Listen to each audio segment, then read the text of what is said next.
So if you're watching this, maybe God needed you to hear this.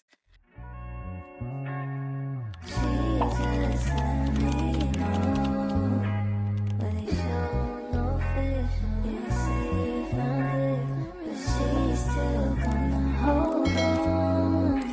They say, you know what I'm just realizing? That woman was the last thing that God made, the final touch, the crown of creation, the detailed and intentional expression of God's nature. And I didn't understand the weight of that until recently. It was something that I have been feeling for a while, but it's like I couldn't put words to it, right? And it made me realize no wonder women are attacked the way that we are.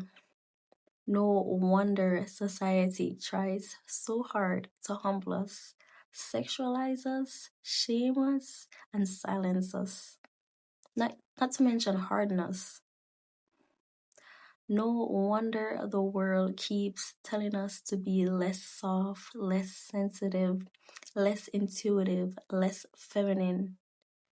Because think about it.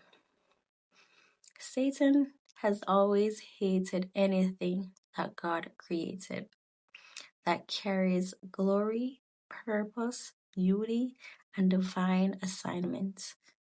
And we women, come on, we're all of that. We weren't created casually. We weren't created to be a side character of men. We were created intentionally with qualities the enemy has never been able to duplicate.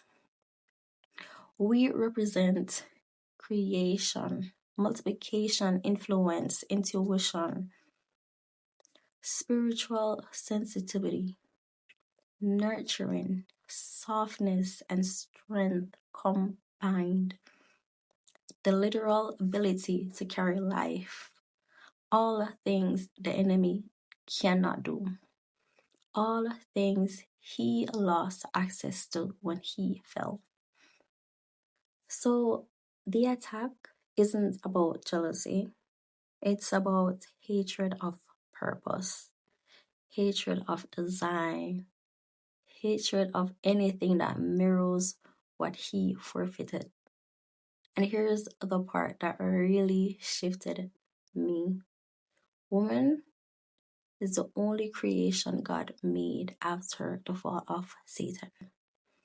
A brand new expression of his nature, a life carrier, a destiny shaper, a counterpart, not beneath men and not above men, but beside him.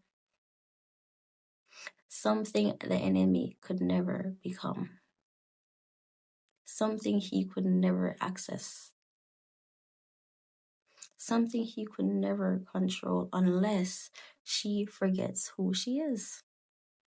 We disrupt darkness simply by existing.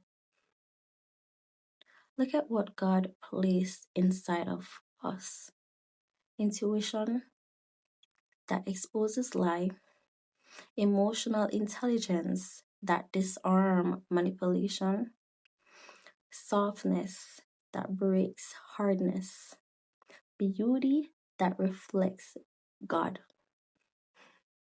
and nurturing that builds family and community. Not to mention discernment that protects and faith that carries generations.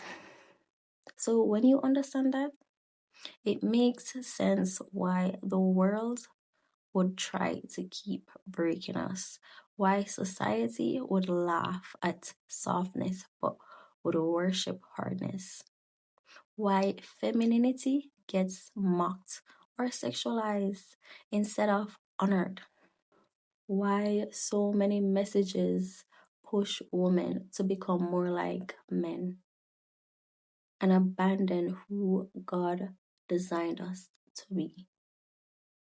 Because a woman living in her femininity, a woman protecting her softness, a woman walking in spiritual awareness. My God, a woman standing in her word is dangerous to the enemy. And this is the revelation God settled in my spirit. You're not here to please men. You're not here to be consumed. You're not here to shrink. You're not here to apologize for your softness. You're not here to fit into the world's expectation. You are here with divine intention, and the enemy recognizes your purpose before you do. Okay? And that is why he targeted you so early.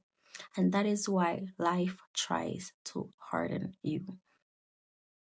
That is why the world tries to convince you that softness is weakness. But your softness is not your downfall. Your softness is your weapon. Your softness is your anointing. Your softness is your spiritual identity. The enemy isn't afraid of strong women. He's afraid of soft women who knows their strength.